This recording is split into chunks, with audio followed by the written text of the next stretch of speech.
Hey y'all, welcome to Dixie Garage. On this video, it's going to be all about doing a 3-hole oil change, K&M filter, tires on this Milwaukee 8 over here. I'm a twin cam guy. Most of the bikes I work on are twin cams or Sportsters. So this is really the only Milwaukee 8 I've ever had my hands on.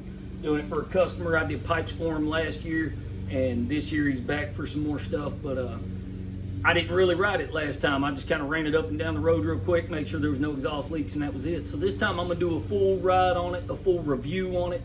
And you know, I'm a twin cam guy. This is my Ultra Classic, and I've had Street Glide, Heritage, all of them. And we'll see. We'll take it for a drive, and I'll give y'all my honest review. I'm a little biased. Probably not gonna come off my twin cam, but we'll see. That's a big engine. That 107's nice, and they get even bigger than that. They got like 114s, and I don't even know what else. Too new, too fancy for me. But anyways, let's get the oil change done, and we'll go from there. All right, so over here on the right-hand side of the bike, you gotta take this cover off to access the fill hole for the transmission. Right here's the oil, the engine oil, and then the primary is the same as, you know, the twin cams and the Sportsters and all that. They're all the same for the primary, which is on the other side. We'll take care of the oil in the transmission first. Sorry, engine and transmission first. Okay, there it is.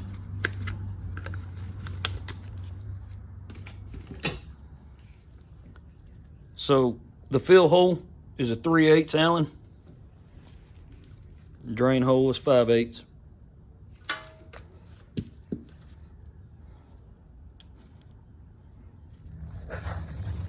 Both drain plugs are 5/8. One there, one there.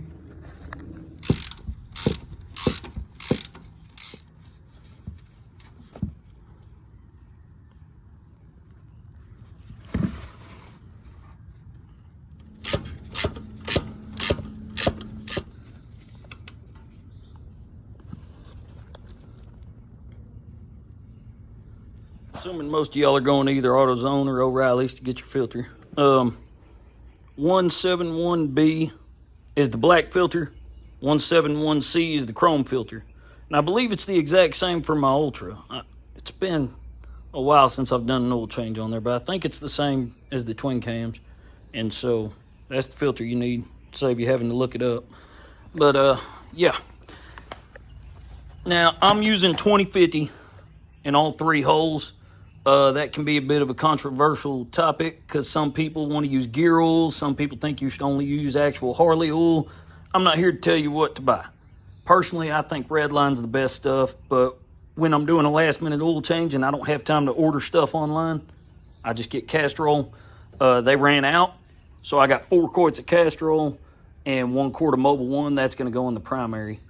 Yeah, man. Pick your own oil. I'm not really here to tell you which one to use, but 2050 is fine for all 3 holes.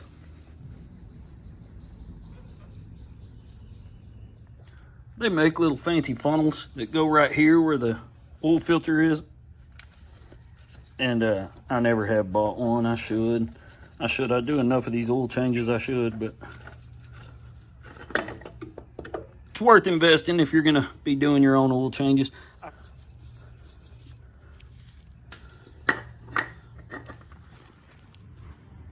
Process for the primary is pretty much the same on every Harley ever made.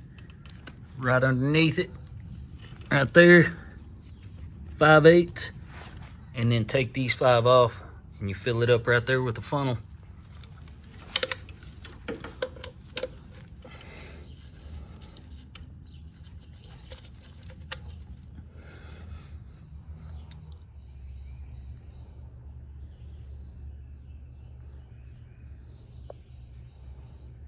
Now for this K&M filter.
So to sum the bike up into one word, smooth. It is very smooth. Just the way it rides, the way it shifts. There's not a lot of vibration, which all you twin cam guys, Evo guys, Sportster guys, if you're a Harley guy, we're used to a lot of just, it'll rattle your jaws off. And I never mind it. I got rubber mounts on mine, but it can, you get used to it. I don't even notice it anymore, but at first it can be a little bit annoying, especially most of us started on metric bikes, This is, you sit on it and yeah, it's got the Harley sound overall, but like, you don't get that same thump. So it's kind of more like a metric bike. I used to have, a lot of you probably remember, I used to have a Yamaha 1900 Raider, and it was same thing, fast, smooth. It was loud, but it was kind of mild at idle. And I mean, overall, this thing reminds me of that. Not a lot of vibration, a whole lot of power. It's a fast bike. It jumped up to 100 with no problem, and I let off because I don't do over 100 anymore. Back when I had the Raider, it was a little different, but things have changed, and I don't go fast like that no more. So we ran it to 100 just to see what it would do, and there was still a whole nother gear, and we weren't even done with fifth gear yet. So I let off at 100. I know it was kind of hard to see in the chest camera video that I filmed on it, but basically, guys who like power, maybe you don't like the vibration that a twin cam has, I'd say it's a great upgrade from that. I love my twin cam still. I'm not even considering it. Not that I could afford it if I wanted to, but it seems like a great bike. I don't know the long term of it. I know guys that have literally, I don't know them personally, but I know Facebook posts and stuff like that. There's this one guy named R-Dub on Facebook that just like travels the country, and he's got almost 400,000 miles on his twin cam. And yeah, there's other guys that post on there the same thing. They've got over 300,000, 400,000. The highest mileage motorcycle ever was an Evo at 1,000,000 miles. And so I know there was a Goldwing, but it went through like 2 or 3 engines or something like that. So that doesn't really count. For all you Honda guys who hate Harleys, that doesn't really count. But man, awesome bike, 0 complaints. I'm not changing anytime soon, but if you got the money for an M8, I don't see why not. That's my honest assessment of it. So thank y'all for watching. Hope you enjoyed the video.